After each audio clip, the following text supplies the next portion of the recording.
Hello, fellow Rebel Capitals. Hope you're well. I am here with my good buddy Ivor Cummins, and we've got a lot to talk about. We get focused here on this channel as to what's happening in the United States, but there's a lot going on that we need to be aware of in Europe. So, Ivor, thanks for coming back, buddy. Great to be here, George. Thank you. Tell me what's going on with immigration in Europe. We know here in the United States, we've got the problem south of the border. Trump is addressing that, but it's a little different in Europe, and especially in Ireland. I know that this is kind of blowing up in a very hot topic to the point where, if I'm not mistaken, Conor McGregor is now running for president after he met with Trump. Maybe Trump gave him the idea the other day. Yeah, well, there were mumblings before about running for president several months back. And of course, the establishment in Ireland had a hissy fit or a panic attack about that. But and they all came out and said, oh, no way.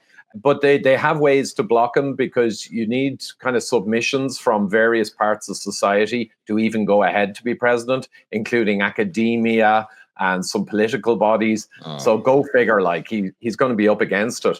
But it was fascinating to see him with Trump, and he was given that ear. And I think Elon sent it out. There were 60 or 70 million views of the clip of him giving the oration or the rant, McGregor, that is.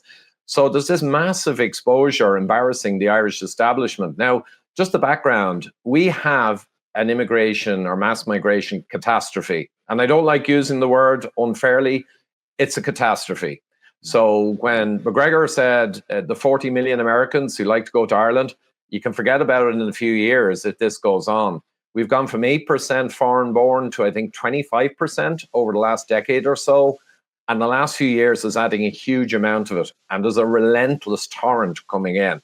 Why is that, Ivor? I mean, here in the United States, we know that it had a lot to do with the Biden administration policy, to the point where they weren't even really, they're almost allowing people to, or just looking the other way at the border. And then they're incentivizing people to come over by giving them, as an example, like a $10,000 debit card, or basically giving them some form of welfare. So then what do you expect? Of course, you're going to have thousands and potentially millions of people that are crossing the border from the South. So, but why have you guys seen such an influx there in Ireland?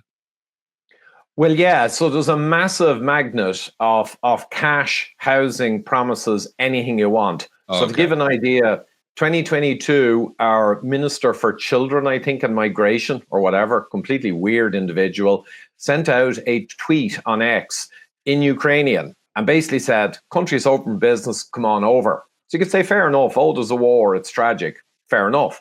But his department also sent out the same tweet in around 8 or 9 other languages, including multiple African ones and Georgian, the country, not the state. And that's the way it was played. So basically, Ireland, clearly our politicians are hell-bent on flooding the country. There's no way around that. Whatever about why, that clearly they are hell-bent. Anyone who complains, even though he got 72%, I think, in an official poll from establishment newspaper, a year and a half ago, 72% said the government needs to do something about the migration. It's not. In other words, less, not more. Yeah, the poll was saying you gotta slow this down. It's crazy. People are already seeing the change to our capital city and other areas, and they just didn't know what was going on. Government ignored it, and the government and the state media, which is like Pravda in Ireland, it's comical. You would not believe it. They basically scream down anyone who complains and calls them essentially racist, far right, yada, yada, yada. So the whole organ of media and government in Ireland is flooding the country with no abatement. That's a fact. Now, who's making them? I would suggest, almost certainly, they did not think this up themselves. There's no way they would. Our politicians are shockingly bad. They're terrible, but they follow orders of globalists. So right. The UN, the EU, we had the EU migration replacement paper in 2001, I think, and it pretends it's for pensions in 30 years' time, but it's to flood the zone. For whatever reason, they want to flood Europe with Far Eastern Africa and whatever, just whoever is very different from over there. That's who they want in. And our government are clearly following that without a second thought. So it's EU, UN, WEF, I think, but they're kind of a dirty brand now. And the NGOs. I mean, in Ireland, the NGOs, the money they're paid, 80 or 90% of the NGO money, and there's around 10,000 of them, right, in Ireland, 80 or 90% of their money comes from our taxes. So they're non-governmental organizations to promote mass migration, weird sex stuff, trans, you name it. Anything bad for Ireland, they're screaming about it. And 80 to 90% of their funding comes from our tax money, which it's just insane. Yeah, it's very suspicious to me, because if it was just happening in Ireland, I'd say, okay, well, maybe it's just the puppeticians, as you call it. That's a great word, but I'm gonna have to steal that. But the puppeticians there have just completely lost their mind. But when you see this happen, not just in Ireland, but across Europe, and then you see this happening in Canada, and you see this happening in the United States, all with the same political affiliation, let's say, you've got to scratch your head and say, wait a minute here. Maybe this is an organized attempt, a globally organized attempt to bring all these people into XYZ country. Because if it was just a demographic issue, like you were saying there, for the pensions and whatnot, okay, we have the demographics aren't great in the United States, but they're not horrible. They're not like China. They're not like Japan. And so that doesn't make a lot of sense. But because it's so globally coordinated, this is kind of a red flag for me, because in my mind, we saw the same global coordination around the cerveza sickness, and we all know how that played out. And then now we all know that there was probably a lot of nefarious or sinister activity in that coordination. And it just, I guess what I'm saying is, it just feels like the same thing here with immigration. What's your view? Yeah, essentially, I mean, pattern recognition is very important in problem solving. It's not the whole thing, because you need ultimately hard proof. But the smoking gun here is pumping out, billowing out black smoke in the way that you describe. And if you go back to, I think it was Peter Robinson, head of Goldman Sachs, Jesuit college boy, shot up through the ranks of the kind of bankers. And then when he finished with Goldman Sachs, which obviously everyone knows about Goldman Sachs and how bad it is, he immediately became kind of mass migration envoy, I think, for the United Nations. This back around 2000, mid-2000s. By 2009, he had a famous speech, and he was basically saying explicitly, we have to break down and crush this idea of nationality and sovereignty for all the European nations. We've got to break it down in the context of flooding the zone. So he said it, right? He was brought to the UK because he was pressing the UK as well. And in an inquiry in the House of Lords or something, I forget which house, he basically spoke up even more. And he even said, you know, this whole thing we're wedded to about bringing over skilled people from the third world or whatever, we got to get over that. We got to break that down. Got to bring in whoever. So, I mean, he said it, and he was the head. He's Irish, and he was the head of the UN mass migration, if you will, kind of division. So there's no question it's orchestrated. Now, we can't see inside their little heads. We can't see inside the heads in Bilderberg, right? Because that's hidden. And we can't see inside the private meetings of the ultra elite oligarchical structure. We can guess at what's driving them. And we probably want to be careful about talking about it here. But we know for sure who's doing it. And the NGOs are a mega problem as well. I mean, I interviewed Michael Yon in Argentina last November, and he was talking about genocide in Ireland that he saw from all his analysis, crosshairs on Ireland. And because the interview was so strong in content, I didn't actually release it. I kind of let it slide. But he said about the Darien Gap, he lives down there and he has enormous data. And he got drone footage and photos because a few days in advance, a director of one of the big NGOs that's doing all the passports and is very active in the Darien Gap to get America invaded, as he would say, that guy apparently became head of Department of Homeland Security. And when he did, he went down the Darien Gap And then the numbers went up even more. So, like, there's a strategy. Michael Yon was saying that basically the US is enabling it. You can call it the Biden admin for sure, but I guess the US deep state, whatever, Right. they're enabling it. It's not Mexico. Michael said Mexico actually would like less of it because diseases were coming through. Panama would like less of it, but they couldn't because the US is deciding, no, it's fine. So it's really complicated, but it is I love Michael Yon's phrase. He said we have a meta tribe of sorts of oligarchs. We got Russian, we got Chinese, we got State Department, deep state. We have all these oligarchical elite figures, and WEF, of course, and all the Soroses and all those people, Bill Gates, he meant. We've got all of this structure, and they're all looking for a piece of the pie of control and management of the West. And I guess this is just one of their strategies. We'd have to guess at how it helps them, but I guess Peter Sutherland said we need to destroy nationalism and we need to destroy sovereignty in all these individual nations in the West. We must do that to progress the world government kind of thing. So I guess it's one of their tools. So, okay, go back to that, Ivor. Like when these globalists, the gentleman that you mentioned there, I think with the United Nations, that was really, really pushing this hard. They're never going to say we want to do this because we want to completely break down the culture of the West. Or, they're never going to come out and admit what their true intentions are. But what is his argument for doing this? Because obviously they're going to put some sort of positive spin on it, that we have to do this because of this positive benefit. So what is his actual argument if you have to like steelman it?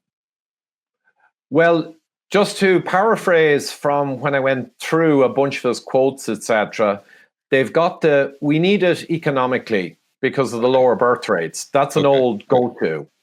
And then they always put in a bit of philanthropic nonsense. So it's the same as Bill Gates. I mean, the eternal joke.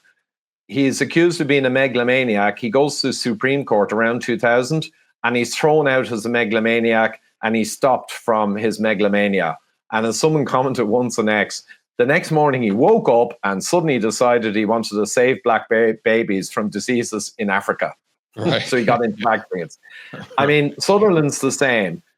Porcine, fat, ultra-rich fat cat. God knows what secret societies he's in. I don't know. But he's top of Goldman Sachs, straight into migration. His excuse is birth rates, and we need to save the poor people. Yeah, right. But what I described is more the kind of obvious strategy. It's to break down nationalism and sovereignty. And a lot of our politicians, including the head of the country a few years ago, shouted in the parliament, we have to get rid of and eradicate this old-fashioned idea of sovereignty. And he was promoting some EU nonsense. But it shows you their tone. They want to destroy sovereignty and largely history and culture. Because in Ireland now, our capital city, funny enough, I have a good pal, a friend of one of my children, and he said, even though he's got a Nigerian background, I don't know, quarter or half, can't remember, he said he doesn't really go into Dublin City anymore because it's like little Africa, at night in Dublin City. And another corporate senior exec friend of mine who doesn't get into these topics at all, he was chatting and he mentioned it. He said, I was in Dublin for the first time in ages on the North City. And I walked for the exercise to my kind of meal meeting, business dinner. And he said, in 20 minutes walking, I saw less than 10% Irish people on the whole journey. And he was just astonished. So a lot of ordinary people don't quite realize, but what's going on in Ireland, I mean, they're doing a couple of hundred IPAS, immigrant centres, and they're building big, what look like military barracks. And everyone's held out. And people have drone footage showing them. They're huge. So they're bringing in so many illegal migrants. They literally have to build industrial scale facilities just to house them. And that's on top of using up nursing homes, hotels. Like one hotel, I'll finish on this, George. One hotel in City West in Dublin, I just saw 2 days ago, has pulled in over a few years, just a few short years, has pulled in 630 million euro from our taxes just for housing migrants. That's one hotel near Dublin. Yeah. And so what I want to point out is why this matters if you're American, or why this matters if you're, Vietnamese, or, is because you need to understand that this is a global push here. And we can speculate as to what the motivation is, or what the end game is for them, the objective. But you have to realize that this is actually happening. And let's go back to their argument, Ivor, about this being for future Social Security and whatnot. Okay, if you are bringing in people that cannot afford housing, to the point where you have to build $600 million worth of housing for them, they're effectively homeless. How are they going to contribute to the Social Security pension, the fund, in order to benefit the existing Irish people? It seems like the opposite is happening. They're not contributing to the pot, they're taking from the pot. So it kind of defeats that argument right off the bat.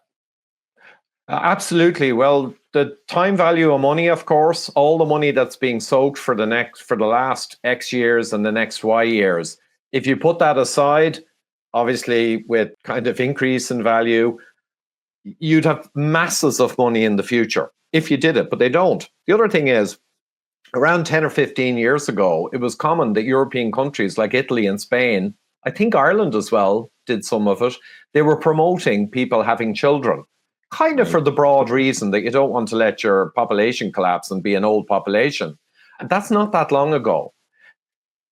That's gone. That was cut. And they've gone a completely different way. So I think it's more along the lines of the reasons I was kind of conjuring up. Viktor Orban in Hungary is staying with the old way. They're keeping the walls. They're not allowing in uncontrolled migration. And now he's bringing in zero tax rate if a woman has 2 children, and a hugely improved tax rate if a lady only has 1 child. So they're doing what you would do if you were worried about population collapse.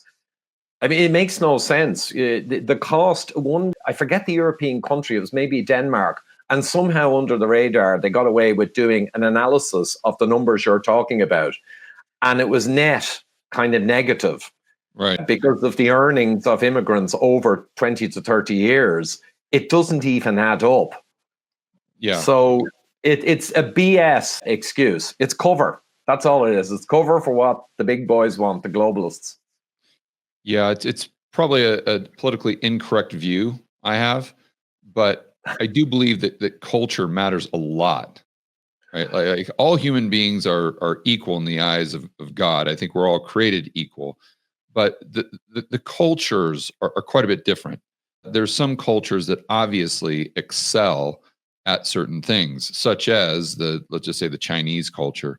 They're going to excel in education.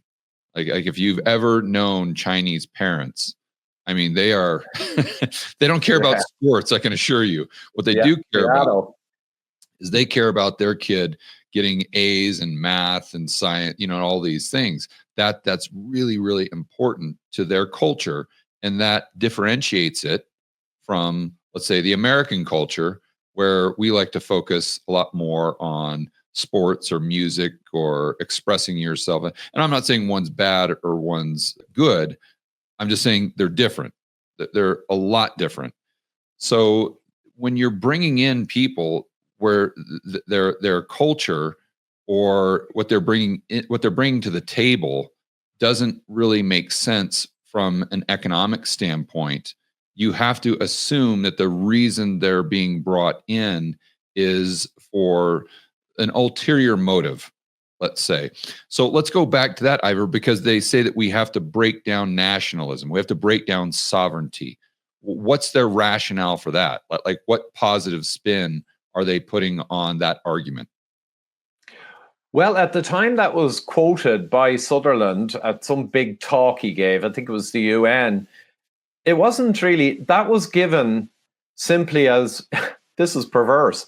My memory is that was given as a reason why we're bringing in loads of people. So we're bringing in loads of people because we need to break down nationalism and sovereignty. And the broad intention was for a unified UN and EU we need to break down national sovereignty and nationalism.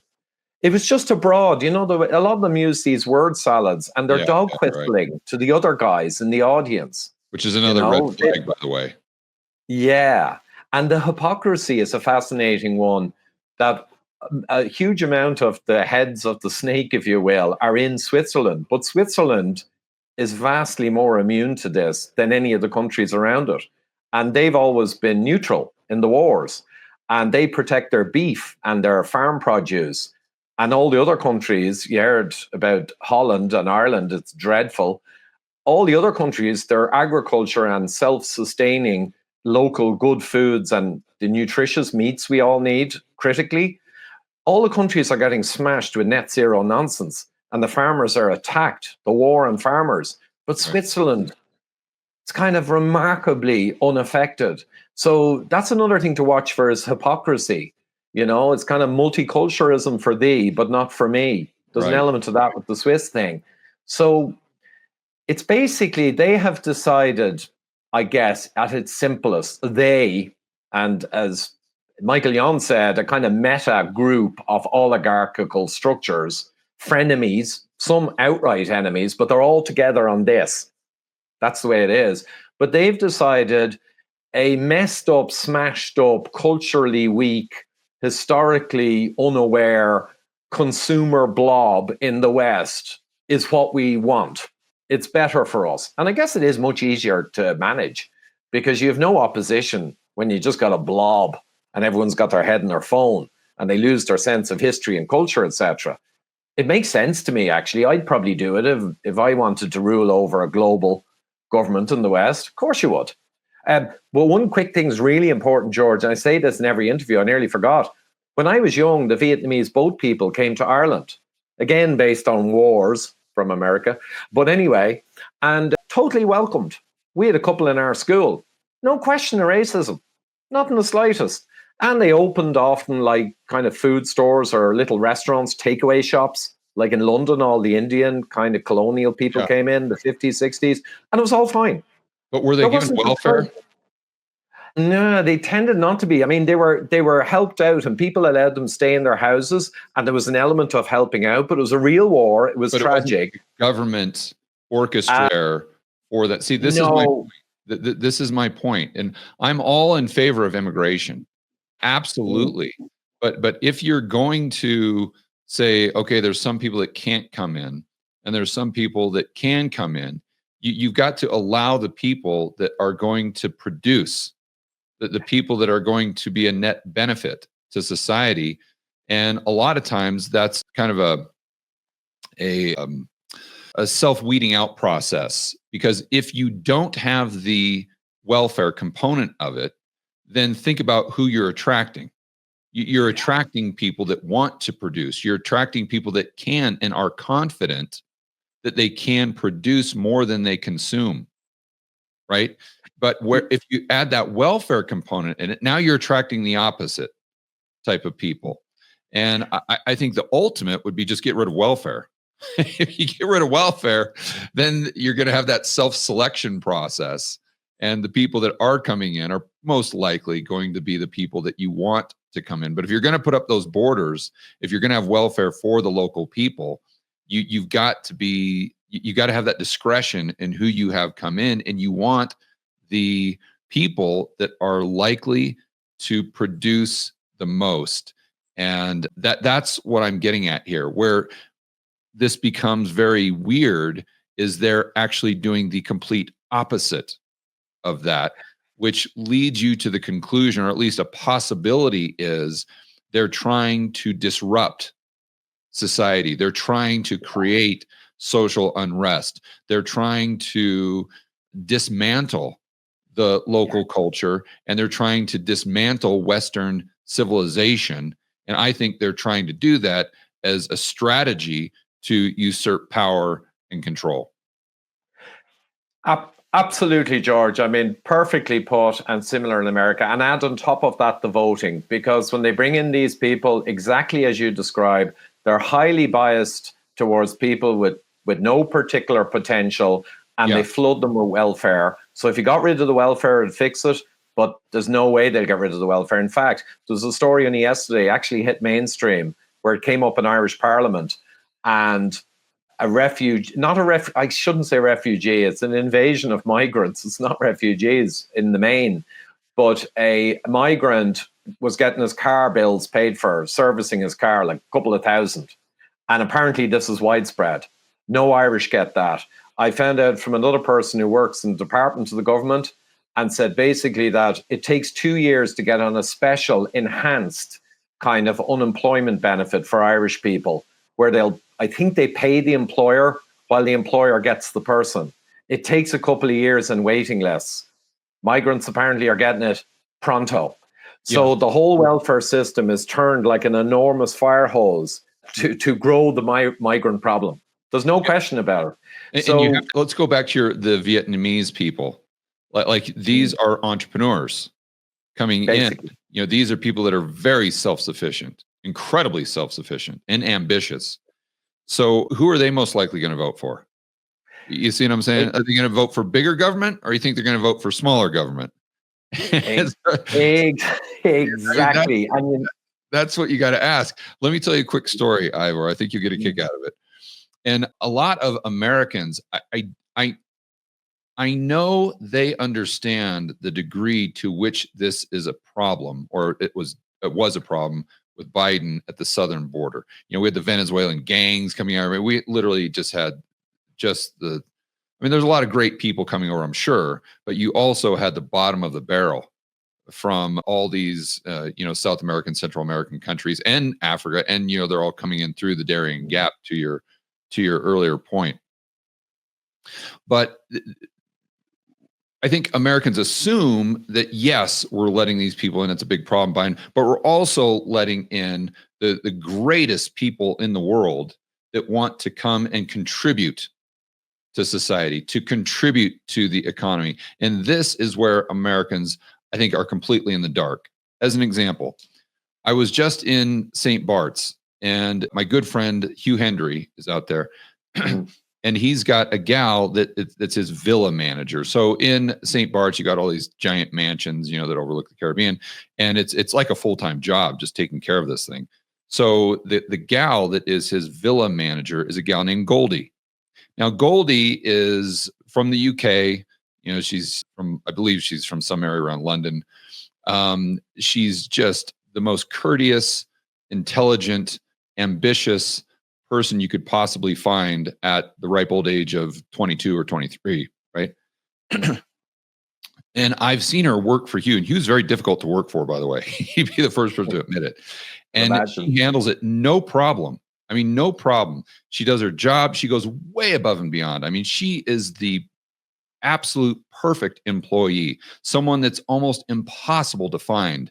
And for the entrepreneurs out there, they know exactly what I'm talking about. I mean, she is her high degree of integrity.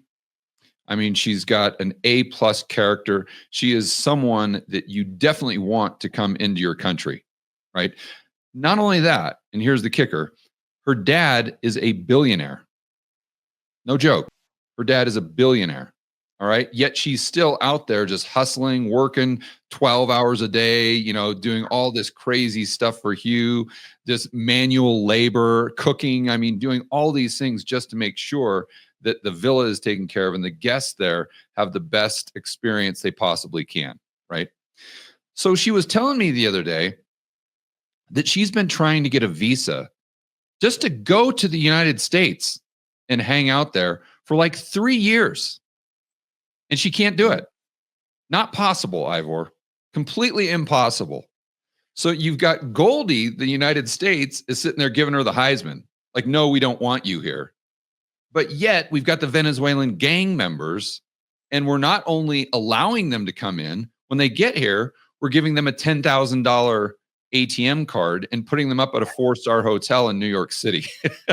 Yeah.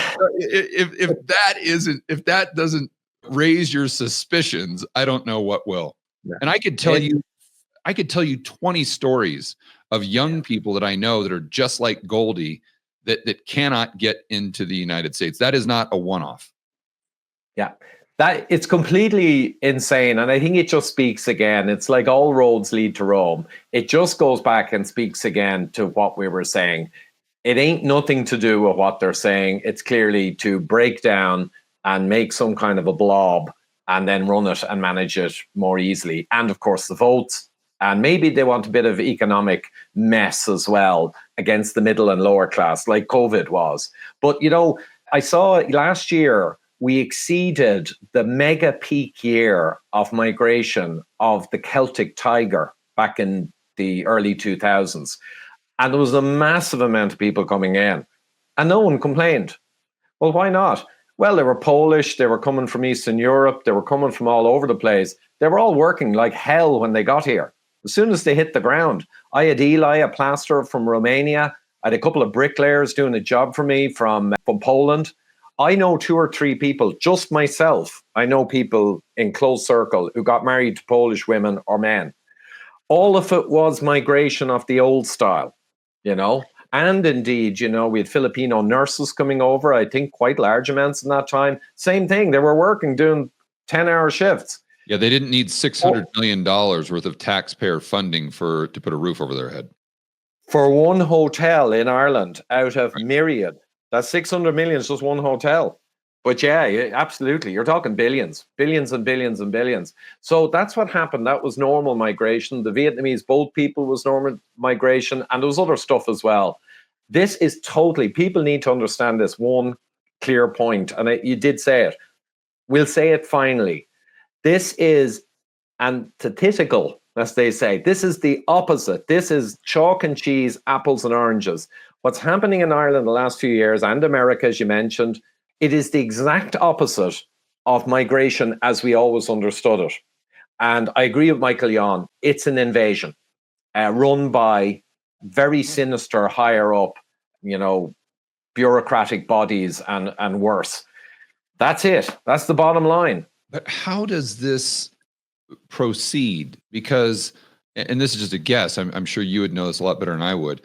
But my guess is if the Irish people voted on this, we used, you know, democracy, right? They would vote to at least curtail this, or at least to go back to the, let's say, smarter forms of, or more productive forms of immigration. I'm guessing what, 60, 70, 80, maybe 85% of Irish people would probably vote that way. So how the hell are the puppeticians getting away with this when the vast majority of Irish are probably opposed to this? Yeah, no, that's the thing. I think the poll essentially on that question was, it could be 2 years ago now, and it's vastly worse than it was then. That was over 70% the government needed to tackle the migration thing 2 years ago. Right. And now it's gone up the wazoo. They're not doing polls anymore. I think that's the strategy. Don't do a poll anymore because they got a shock last time. I think it's like in corporate, when I reported to a director of development many years ago, I was a manager in corporate structure.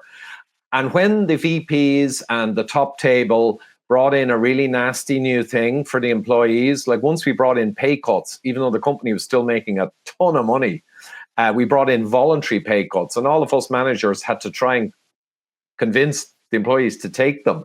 It was nuts. But the thing was, they didn't really care.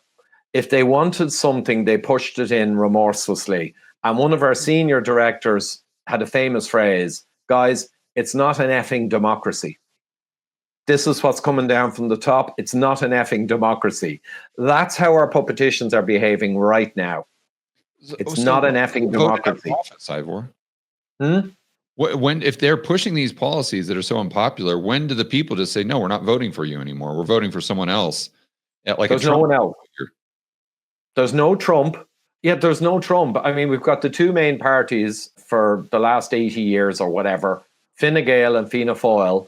We've got the Republican Party, that was the party of the nationalists up the north.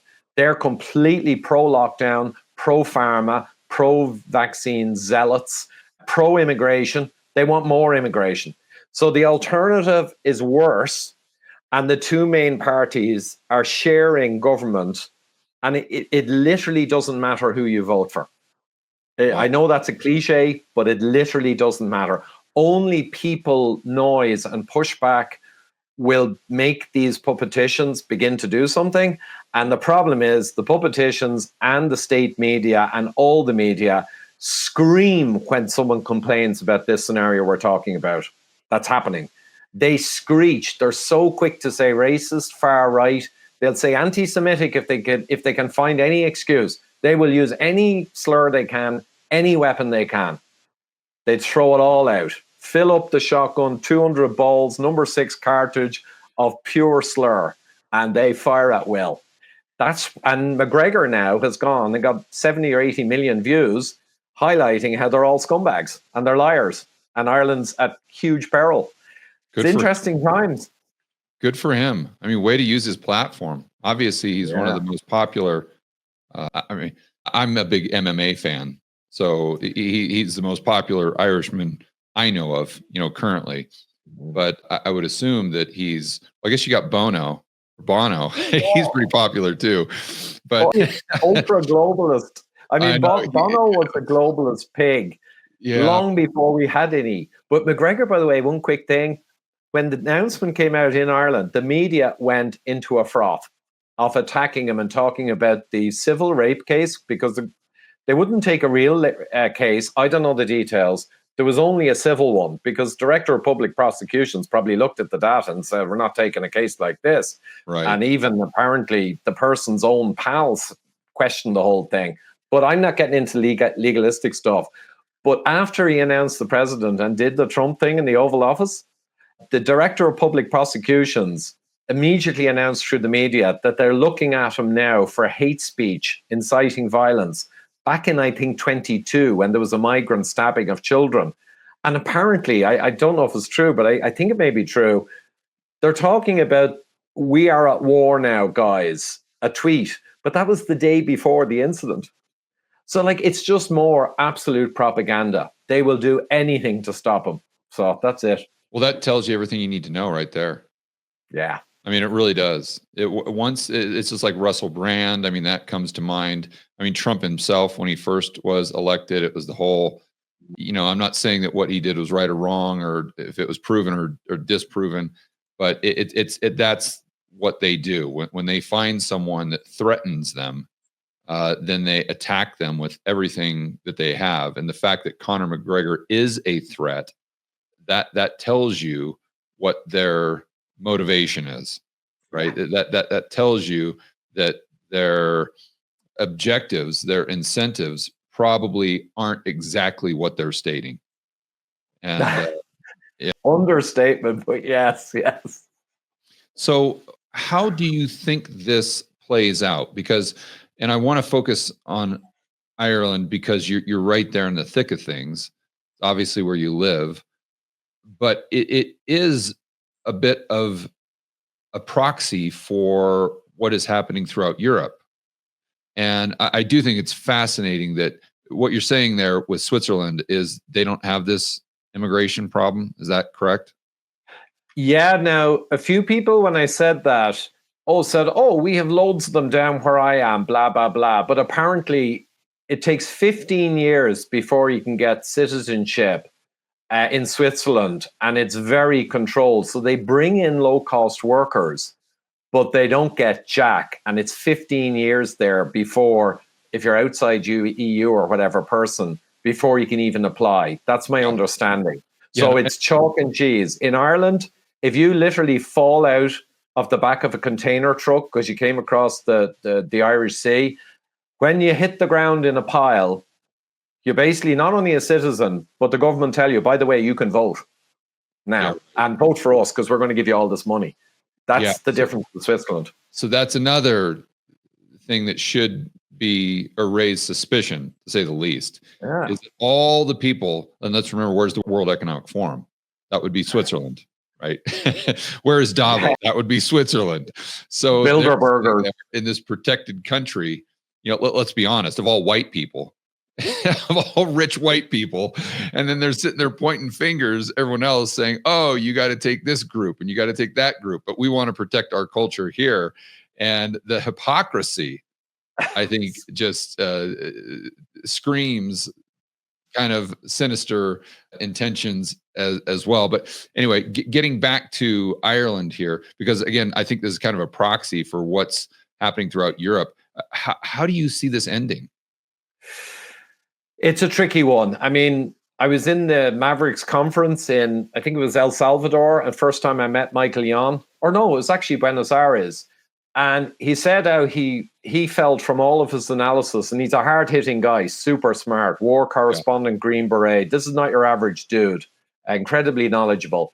And he gave his talk, and in the middle of it, he said, I think from looking at all the traces and all the vectors across the world, he analyzes the whole world of what's happening. He said, I think Ireland is marked for genocide. And everyone turned around and looked at me because I was the only Irish guy in the room. And I kind of laughed, and I kind of went like this. And it was a bit of humor. But then he said, Ivor, well, he said, you tell them what you think. And I was thinking kind of, well, I haven't thought about this. But I did say, on caught on the hop, George, you know what that's like. I said, well, look, I'm looking at Ireland, and it's definitely got a focus. I used to say 8-9 years ago, Ireland is literally the bitch of big pharma, right? We're just a vassal state for big corporate, big pharma. And it's insane. Our puppeticians run around on their knees after big pharma. And we're an access English speaking into Europe, especially now the UK has gone Brexit. So I've seen us as a butt puppet for a long time. So I was kind of thinking that Ireland now is just performing the same role of a prototyping facility. Yeah, like Australia with the cerveza sickness. Yeah. And I kind of was viewing it through that lens. So I articulated this, and Michael thought that was a fair point. But I said, I don't know as much as you do from looking at the big global picture. And he went on. But he also stressed, when I questioned him on genocide, like, you know, these genocides around the world, like deaths and like they want to the Irish, the true Irish pop, like eradicate them. Is that what he's implying? Well, no, he actually clarified that, which was fantastic. He said genocide can be anything from kind of limiting people from celebrating their own culture and their own type, to flooding more people in, to prejudicing against the natives of a land and preferentially supporting others to the point that they begin to shrink in their nature, and all the way up to civil war, all the way up. So it's a continuum or a distribution. So that was a great clarification. He said, personally, I don't know how far it could go, but right now, he said, Ivor, you can see it. Your culture, history, traditions are falling apart at a shocking rate.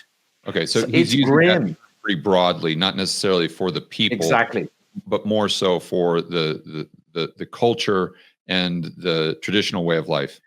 He said Hong Kong was an example of a form of genocide where suddenly you couldn't speak Mandarin or you had to speak Mandarin. Anything of that nature is genocidal against a people's identity. And there's no question, the identity of people, history, cultures, traditions, everything, it's literally at the end of an M60 machine gun now for the last couple of years.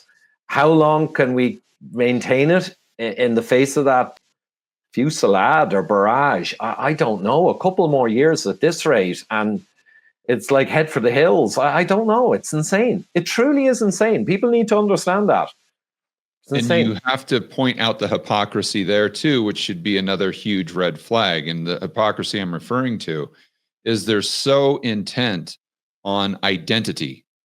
What do you identify as today? Ivor, are you identifying as a man or a woman today, or something, or some new form of biological sex that we haven't even found out about, that you just invented in your imagination?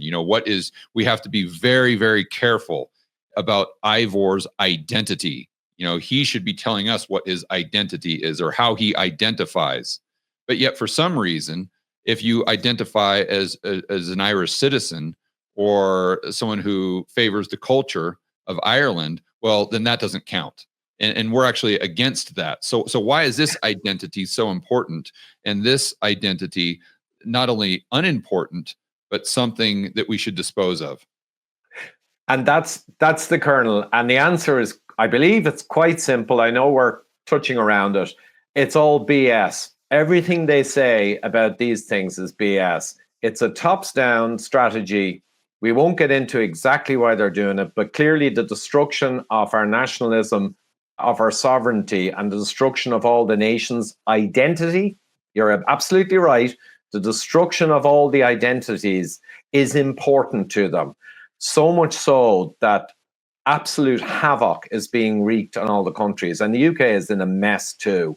And one last thing, you'll probably want to wrap up. So another thing I'm glad I didn't forget to mention. Yes, they are hypocrites in every single vector of what they say. And another one related to that is they all talk about diversity while they absolutely seek to destroy all diversity, because diversity is Irish with their culture and traditions, the French with their culture and traditions, do an accent, the Swedes up north, very austere and different. They've got all their cultures and traditions. I could go on. If you've got Europe and UK and all these countries, you have preserved diversity. In its essence, you can go and see diverse peoples and learn and enjoy them and come home and tell people. They are destroying all diversity in Europe and beyond. That's right. What they're doing. Well, they want diversity as long as it doesn't include white, straight Christian males. Exactly. Yeah, or women, or actually, that definition I was going to say, but that's a very race-related one, but that actually is it. It's a fair heuristic or whatever. Because, yeah, that's the only exception. Actually, you're right. That's the only exception to this. I think just ending on a positive note, Ivor, yeah. I think the way to push back is probably just like another Canadian trucker type rally. But instead of rallying against the mandates, you're rallying against this immigration insanity and war, for lack of a better word, against the local culture and traditions. I think that's probably what it's going to take. But the good news is we know from the Canadian truckers that is very effective. Yes, it is. Now, I think we're a ways away from that because the Irish, there's the fighting Irish, but people don't understand that was a minority of Irish people. And it was a lot of the people who went to America way back and worked like dogs and slaves, worked really hard, drank hard, played hard, tough people. But the population of Ireland now is soft as shite, as I would say. And yeah, we don't have that. But it is rising, people beginning to get really, really angry. I think it's like a mass formation Professor Matthias Desmet described. The people in Ireland, even though they'll vote 75% to do something, and there's always 25% of utter crazy Marxist lunatics in any Western society. So we're effectively voting 100% of rational, sane people. Even though 75% was vote, not nearly that percentage will have a grasp of what we're talking about. They just won't understand it. They'll think, well, it's kind of trying to help refugees, and they'll have all different stories in their head injected into their little peanut skulls by the corrupt media. It's confusing to most people. But we have a minority of people waking up and really seeing it for what it is. And God, may that spread. That's what we depend on. Yeah, I'm still pretty optimistic because I thought that about the Canadian people. I've been to Canada a lot. And Canadians are fantastic, very laid back, some of the nicest people I've ever met as far as the overall society. But yet they, got to a point where they had enough. And when they got to that point, they showed their true colors and stood up for themselves and stood up for freedom and liberty and their culture. And they stood up for real democracy. And they stood up for what they believed in. And so I'm still hopeful that the Irish and everyone in Europe and everyone around the world that's facing this will do the same thing. Excellent. No, I agree. I think it's all to play for, but it's pitched now. I mean, it's not to be taken for granted that the people will rise. America is kind of a vanguard. I know America is terribly split with all the madness, Trump derangement syndrome. But it's even more all to play for, especially with the current regime in. Yeah, we've ways to go in Europe and the UK. But if the people don't, they're going to lose everything. And I mean everything, because your identity, your history, your culture, and all of that, I mean, it's huge. So the people are going to have to, it'll all be taken away. They'll just be mice or hamsters in a wheel. That's all. Yeah. Ivor, how can people find out more about what you do? Oh, I'm on Twitter at Fat Emperor, and I have a new project last few months. It's going very great, interesting. IvorCumminsWorkshops.com, and I have 3 initial workshops for 2 or 3 hours that I do, quite immersive, on things I'm highly skilled in and knowledgeable about. Mental strength, which we probably all need now, so getting titanium skin, and critical thinking, which I think is a huge gap in the world. I go through all the corporate and all the psychology. And then weight loss, of course, which is my old thing. But I'm going to add more, and that's the main thing I'm doing at the moment, to try and help people and, just get my head away from some of the madness a bit. And what's the name of the YouTube channel? Oh, YouTube, I think it's Ivor Cummins Science. But if you search my name, Ivor Cummins, you'll actually get the Facebook, the Twitter, and the YouTube. Okay. So long may that last. But currently you can get it all. Okay. Until he starts shadow banning you. Hey guys, I'd like to personally invite each and every one of you to attend this year's Rebel Capitalist Live. This is the incredible conference I put on annually that helps you build a bulletproof portfolio. It helps you increase your personal freedom and liberty, and also it helps you increase the size of your network. In other words, you get to meet a lot of like-minded individuals, fellow Rebel Capitalists. It's in Orlando, May 23rd through the 25th. Past speakers have included people like Robert Kiyosaki, Ron Paul, Peter Schiff, Mike Maloney, Lynn Alden, just to name a few. So to get your tickets ASAP and to find out who is speaking at this year's Rebel Capitalist Live, you can check it out at rebelcapitalistlive.com. And just a little quick insider information, if you get your tickets sooner than later, you can get a discount, because as we get closer and closer to the event, the tickets go up in price. So don't wait. Go to rebelcapitalistlive.com right now and get your tickets, and I will see you in Orlando, May 23rd through the 25th.